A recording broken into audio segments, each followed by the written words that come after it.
इस कार्यक्रम के माध्यम से मैं हरियाणा भर की सभी आंगनवाड़ी में काम करने वाली अपनी बहनों को नमस्कार करता हूं और साथ ही इस सप्ताह भर के हमारे त्यौहार उत्सव, दिवाली, उसके बाद भाई दूज और आने वाला कल छठ पूजा का कार्यक्रम, इसकी भी बहुत बहुत बधाई देता हूं।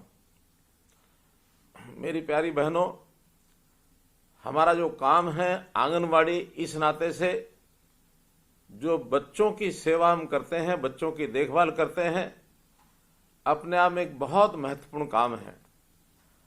अपने समाज में जो माताएं अपने बच्चों को, कई बार कामकाजी महिलाएं होती हैं, घर पर छोड़ सकती नहीं है, उनकी देखभाल करने वाला भी कभी नहीं होता है कोई। और वैसे भी सरकारी आंकड़ों के हिसाब से जो बच्चे हैं, खास करके 6 वर्ष से कम आयु के, उनका कई बार स्वास्थ्य की दृष्टि से, सुरक्षा की दृष्टि से, न्यूट्रिशन की दृष्टि से बहुत ध्यान रखना होता है। इसीलिए भारत सरकार की योजना, जिसमें आंगनवाड़ी का एक प्रारूप ये बनाया गया, जिस आंगनवाड़ी की देखरेख करने के लिए वहाँ एक आंगनवाड़ी कार्यकर्ता और एक सहायक और उन सबको सुपरवाइजर के नाते देखरेख करने वाली हमारी बहनें, एक बहुत बड़ा जाल देश भर में ये फैला हुआ है। अपने प्रदेश में भी 25,000 से ऊपर ये आंगनवाड़ी इस समय काम कर रही हैं।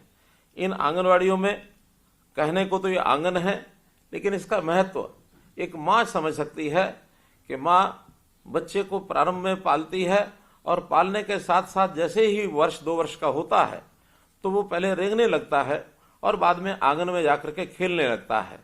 आंगन का महत्व उस बच्चे के लिए बहुत महत्वपूर्ण होता है, जिसको सीमाओं में भी रखना होता है, उसका पालना पोसना भी होता है और उसकी पूरी सुरक्षा भी करनी होती है। तो इसी प्रकार से हमारा जो परिसर है आंगनवाड़ी, इसमें उस गांव के, उस मोहल्ले के जो छोटे बच्चे 3 वर्ष से 6 वर्ष तक के, वो हमारे आंगनवाड़ी में आते हैं और उन आंगनवाड़ी के अंदर उनकी देखरेख हम भी एक ममता के साथ, प्यार के साथ वैसा ही करती हैं जैसे एक माँ अपने बच्चे के लिए करती है। एक संवेदनशील बहन इन बच्चों का किस प्रकार से ध्यान रखती है, वो एक माँ ही समझ सकती है। तो इसीलिए इस व्यवस्था में सभी बहनों को ही लगाया गया है ताकि बहनें अच्छी प्रकार से इसकी देखभाल कर सकें। अगर माँ के बाद बच्चे के पालने में किसी का अगर रोल आता है तो आपका आता है। एक बड़ी बात, आखिर आंगनवाड़ी सभी सरकारी व्यवस्थाओं में चलती है और सामान्यतः समाज में देखा गया है कि इन सरकारी व्यवस्थाओं पर लोगों का विश्वास नहीं होता। लेकिन आपके ऊपर कितना विश्वास है कि एक बच्चा जो माँ का एक जिगर का टुकड़ा होता है और उस बच्चे की पूरी भरोसा करके आपके जिम्मे छोड़ करके जाती हैं कि आप सुबह से सायंकाल तक उस बच्चे का ध्यान रखेंगी। तो एक बहुत बड़ा एक विश्वास का, एक बहुत बड़ा एक भरोसे का ये काम आप कर रही हैं। बहुत सराहनीय ये काम है। अब इस काम में कितनी कठिनाइयां आती होंगी, मैं तो एक उदाहरण के साथ आपके सामने ये विषय रख सकता हूँ। मैं भी जब अपना स्कूल और कॉलेज जाने का समय था, उस समय एक संस्था से जुड़ा हुआ था और उस संस्था के माध्यम से कुछ बच्चों के लिए काम किए जाते थे। तो एक उस संस्था के माध्यम से बहुत बड़ा शिशु संगम ये लगाया गया और हम चूंकि संस्था के कार्यकर्ता थे तो हमको उस शिशु संगम में व्यवस्था का काम दिया गया और वो बच्चे, छोटे बच्चे 5 साल से 8 साल 9 साल तक के, उसमें 3 दिन तक व्यवस्था में रहने के बाद पता लगा कि बच्चों की कितनी कठिनाइयां होती हैं। बच्चे कई बार वहीं गंदगी कर देते हैं, बच्चे कई बार रोने लग जाते हैं, बच्चे को छोटी मोटी तकलीफ हो जाती है, तो कैसे उनके कपड़ों को भी साफ करना, समय पर उनको जो आवश्यकता चीज की होती है उसको देना, पिलाना।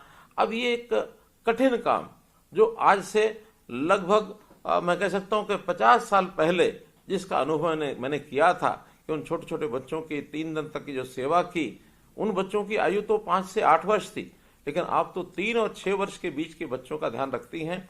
बहुत ही ये सराहनीय काम है उन बच्चों को संभाल कर के रखना। जिस भवन में हम उन बच्चों को रखते हैं, अर्थात जो आंगनवाड़ी होती है, वहां भी एक सुरक्षित भवन उसकी आवश्यकता होती है। कभी कभी तो उसके अभाव में हम लोग काम करते हैं, कभी उसकी छत खराब होती है, कभी वहाँ लाइट नहीं है, तो कभी वहाँ प्रकाश की व्यवस्था, कभी पानी की व्यवस्था नहीं है, कभी वहाँ शौचालय नहीं है। हालांकि सरकार की ओर से इन सब चीज़ों का ध्यान रखा जाता है, फिर भी हजारों की संख्या में आंगनवाड़ियाँ, कहीं ना कहीं तकलीफ तो आपको जरूर आती है, फिर भी उसमें से आप रास्ता निकालते हैं। तो निश्चित रूप से ये जो बचपन को संभालने वाली और तराशने वाली आंगनवाड़ी कार्यकर्ता, इनसे आज मैं बात कर रहा हूं, मुझे बहुत प्रसन्नता हो रही है और आपका मैं अभिनंदन करता हूं। वैसे बच्चों के बारे में अगर विचार करें तो एक बच्चा आज का बच्चा है, कल का वो एक नागरिक है, हमारे भविष्य का वो एक नागरिक, देश को कहीं भी आगे बढ़ाने वाला, समाज को कहीं आगे बढ़ाने वाला।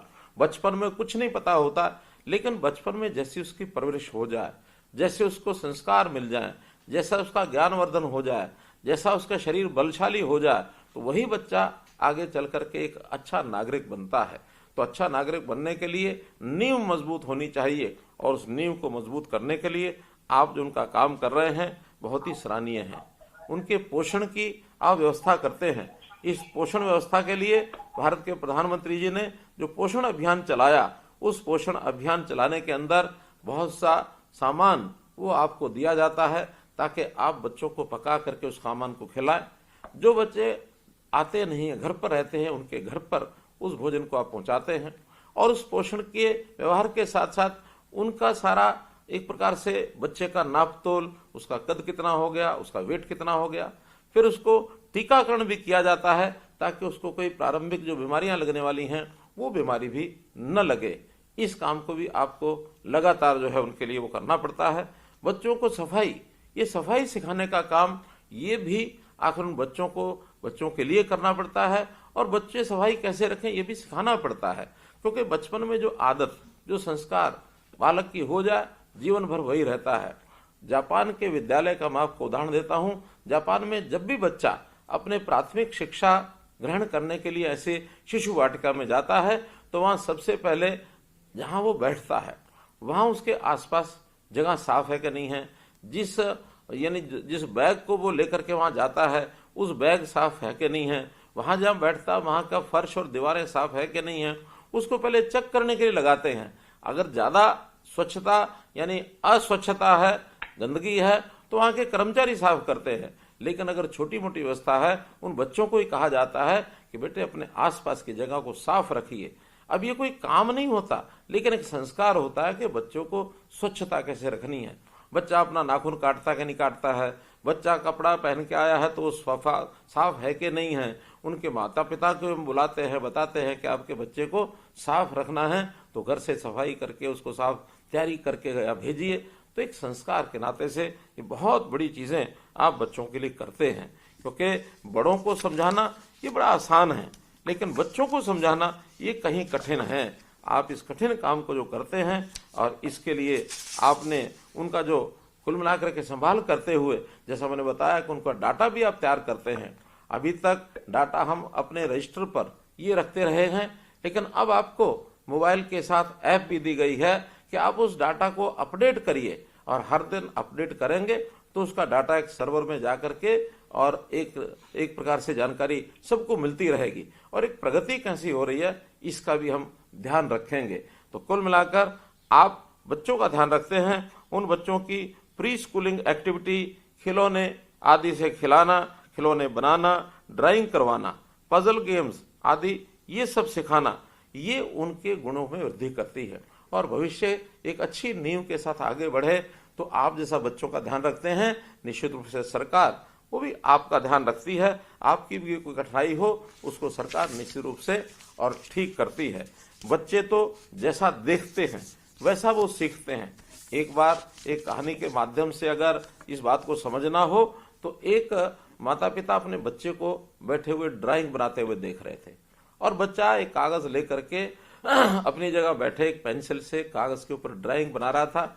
सेंटर में, कागज के सेंटर में वो बड़े बड़े डिब्बे, एक डिब्बे के साथ दूसरा, दूसरे का तीसरा, तीसरे का चौथा, ऐसे वो डिब्बे बना रहा था, और डिब्बों में भी लाइनें खींच रहा था।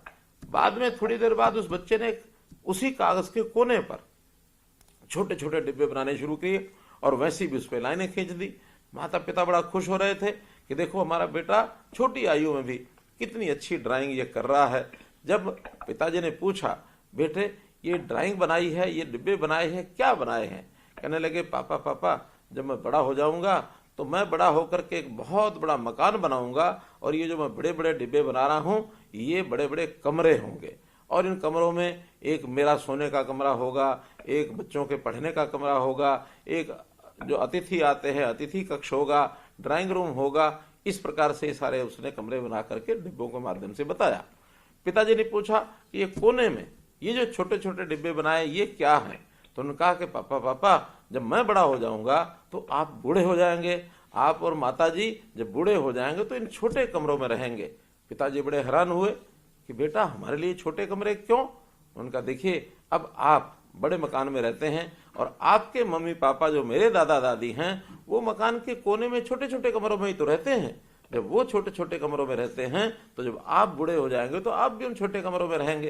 देखिए किस प्रकार से बच्चे ने अपने उस व्यवहार को, माता पिता के व्यवहार को कैसे परखा, कैसे जाना, जो उसके मन में बैठा वही उसने बोलना शुरू कर दिया। तो अर्थात बच्चे जो होते हैं ये कोरी स्लेट होते हैं। बच्चों को तो जैसा देखेंगे, जैसा आप सिखाएंगे वही बच्चे सीखते चले जाएंगे। हमने बचपन में गाना सुना था, बच्चे मन के सच्चे सबकी आंख के तारे। बच्चों का कोई द्वेष नहीं होता, बच्चे हमेशा एक दूसरे के साथ खेलते रहते हैं, और बच्चे जो मन में ठान लेते हैं उसको पूरा करके छोड़ते हैं। जब तक पूरा ना हो तब तक वो जिद भी करते हैं। ये बच्चों की बहुत चाहे छोटी बातें हैं लेकिन हम सब के लिए भी सीखने के लिए पर्याप्त हैं। तो बच्चों की दुनिया, बच्चों का ये संसार जितना खुशहाल होगा, जितना सुखी होगा, जितना इनका ध्यान रखा जाएगा, उतना अपने देश का जो भविष्य है वो उज्जवल होने वाला है। इन सब बातों का हमने ध्यान रखना है। जैसा मैंने बताया कि आप सब बच्चों का इतना ध्यान रखते हैं, ख्याल रखते हैं, तो आप सबका भी ध्यान रखना, ख्याल रखना, ये हमारा सरकार के लोगों का ये काम है। तो उस नाते से मुझे जो बताया गया कि आपकी जो सरकारी व्यवस्था है उसमें कुछ थोड़ा और अच्छी व्यवस्थाएं करने के लिए योजना कुछ होनी चाहिए, तो मैंने कहा कि आज चूंकि मैं सभी हमारी बहनों को, आंगनवाड़ी जो हमारी कार्यकर्ता हैं, जो हमारी सहायक हैं, उन सब के साथ बातचीत कर रहा हूं, मैं स्वयं उनको बताऊंगा कि हमने जो उनके मानदेय हैं, जो मानदेय अभी तक आपको, यानी आंगनवाड़ी कार्यकर्ता जो 10 वर्ष से ऊपर की कार्यकर्ता है, क्योंकि इसके दो भाग ये हैं, 10 वर्ष से कम काम करने वाली कार्यकर्ता और 10 वर्ष से ऊपर अधिक सेवा देने वाली कार्यकर्ता। तो जो अभी तक 10 वर्ष से ऊपर जो सेवा देती है वो कार्यकर्ता अपनी है, उसका जो मानदेय है अभी 12,661 रुपया है। तो आज से उसको बढ़ाकर मैं 14,000 रुपया देने की घोषणा करता हूं। लगभग 1,300 और 39 रुपया इनका बढ़ जाएगा और ये 14,000 रुपया पाएंगी। इसी प्रकार जो 10 वर्ष से कम काम की जो सेवा जिनकी हुई है, या फिर जिनको मिनी आंगनवाड़ी कार्यकर्ता हम कहते हैं, तो मिनी आंगनवाड़ी कार्यकर्ता और 10 वर्ष से कम काम करने वाली ऐसी हमारी जो कार्यकर्ता हैं, इनका अभी तक का मानदेय है 11,401। इसको बढ़ा करके 12,500 रुपया आज से किया जाता है। इनकी वृद्धि भी लगभग 1,100 रुपया महीने की ये की जाती है। इसी प्रकार आंगनवाड़ी जो हेल्पर हैं, इन आंगनवाड़ी हेल्पर्स का अभी तक का मानदेय है 6,781। इसको भी बढ़ा करके 7,500 रुपया किया जाता है, अर्थात 719 रुपये की वृद्धि इसमें भी की जाती है। ये जितना भी मानदेय दिया जाता है ये भारत सरकार और हरियाणा सरकार का जो एक मिला करके, और ये मानधन 60% और 40% के शेयर में दिया जाता है। कई बार ऐसा भी ध्यान में आता है कि जितना आपको दिया जाता है उसमें जो भारत सरकार का 40% का हिस्सा है वो काफी कम रहता है, लेकिन उसकी पूर्ति हमेशा हरियाणा सरकार करती है। तो इसलिए इसमें भी अभी भारत सरकार का हिस्सा तो बहुत कम है, लेकिन फिर भी उनके जो 60% का शेयर है वो हरियाणा सरकार लगातार देती रहेगी।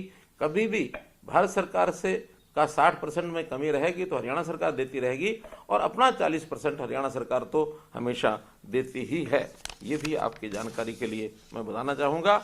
और ये मानधन सारे देश भर में मैं कह सकता हूँ, चाहे वो आंगनवाड़ी कार्यकर्ता का हो, चाहे आंगनवाड़ी सहायक का हो, ये देश भर में सर्वाधिक है। इसलिए सर्वाधिक मानधन देने वाला हरियाणा देश का पहला राज्य है। ऐसे 32 राज्यों की इस मानदेय की जानकारी ये मैं आपको दे रहा हूं। मुझे ये बताते हुए भी खुशी हो रही है कि आपकी पदोन्नति के द्वार ये भी खोल दिए गए हैं। अब हमने 25% पद सुपरवाइजर के लिए, ये आप में से ही भरे जाएंगे। उसकी भी फरवरी 2024 में एक छोटी परीक्षा होगी। योग्य जो बहनें हैं वो सुपरवाइजर के पद पर भी 25% की संख्या में उसमें जा सकेंगे। ये हम पहली बार कर रहे हैं और ये एक छोटा परीक्षा का जो एक कार्यक्रम है उसको लेकर के किया जाएगा। इसी के साथ रिटायरमेंट के समय भी हम कुछ सम्मान राशि ये पहले आपको देते थे। अभी तक आंगनवाड़ी जो वर्कर हैं और आंगनवाड़ी हेल्पर हैं उनको 1 लाख रुपया और 50,000 रुपया ये दिया जाता था। अब वर्कर जो हैं यानी कार्यकर्ता हैं, उन कार्यकर्ता को 1 लाख की बजाय 2 लाख रुपया दिया जाएगा यानी रिटायरमेंट के समय, और जो हेल्पर हैं उनको 50,000 रुपये की बजाय 1 लाख रुपए की राशि दी जाएगी, अर्थात ये दोनों को डबल कर दिया गया है। इसी प्रकार वर्दी भत्ता भी अभी तक 800 रुपया दिया जाता था, अब इसको बढ़ा करके 1500 रुपया वार्षिक करने की मैं घोषणा करता हूं। गांव के अंदर हम लोगों ने बाल वाटिकाएं यानी सरकारी स्कूलों में जो हमारे जितने भी आंगनवाड़ी हैं उनको नाम पहले दिया था हमने प्ले वे स्कूल। अभी उनका नाम, क्योंकि सरकारी जो नई शिक्षा नीति है राष्ट्रीय शिक्षा नीति, उसमें इनका नाम बाल वाटिका कर दिया गया है। तो इन बाल वाटिकाओं का ही नाम रखा है। 4000 बाल वाटिकाएं बन चुकी हैं, अभी आगे और 4000 नई बाल वाटिकाएं जो आंगनवाड़ी हैं, जो अच्छी आंगनवाड़ी हैं, उन्हीं को उसमें कन्वर्ट कर दिया जाएगा। इस प्रकार से मैं तो आपके सामने यही एक विषय रखना चाहता हूं कि जो 1975 में ये आंगनवाड़ी का कार्यक्रम शुरू हुआ था, आज लगभग 50 वर्ष होने को आ रहे हैं। तो इस 50 वर्ष के काल में आप लोगों ने बाल स्वास्थ्य देखभाल, पालन पोषण, शिक्षा आदि इसके अंदर जो योगदान दिया है, ये आंगनवाड़ी कार्यकर्ताओं का एक प्रकार का उनकी एक सराहना मैं करता हूं, उनका मैं आभार व्यक्त करता हूं। और इस काम में हमेशा बहुत से काम की जो अपडेट है, इस काम में कुछ ना कुछ वृद्धि भी होती रहती है। तो उस वृद्धि के समय, उस अपडेट के समय जो जानकारियां और आगे बढ़ानी होती हैं, उनको भी आप हमें सुझाव के रूप में ज़रूर देते रहेंगे। और जैसे जैसे आप सुझाव देंगे उन सुझावों के ऊपर हम काम करेंगे। हमारा उद्देश्य हमारी जो भविष्य की पीढ़ी है, हमारे आज के बच्चे हैं, उनका पालन पोषण अच्छा कैसे हो, और उसमें जो भी कोई योजनाओं के अंदर कोई अड़चनें आती हैं, उन अड़चनों को हम दूर कर सकें। तो इस प्रकार के इस काम में आपको आज मैंने आपसे जो बातचीत की है, आपने इसमें अपनी इस बात को साझा किया है। आपके अनुभव भी निश्चित रूप से अगर हमको प्राप्त होंगे, सुनने को मिलेंगे, तो उस अनुसार और ज़्यादा इसमें आगे बढ़ाएंगे। आपने मेरी बात सुनी, आपका बहुत बहुत धन्यवाद, बहुत बहुत आभार।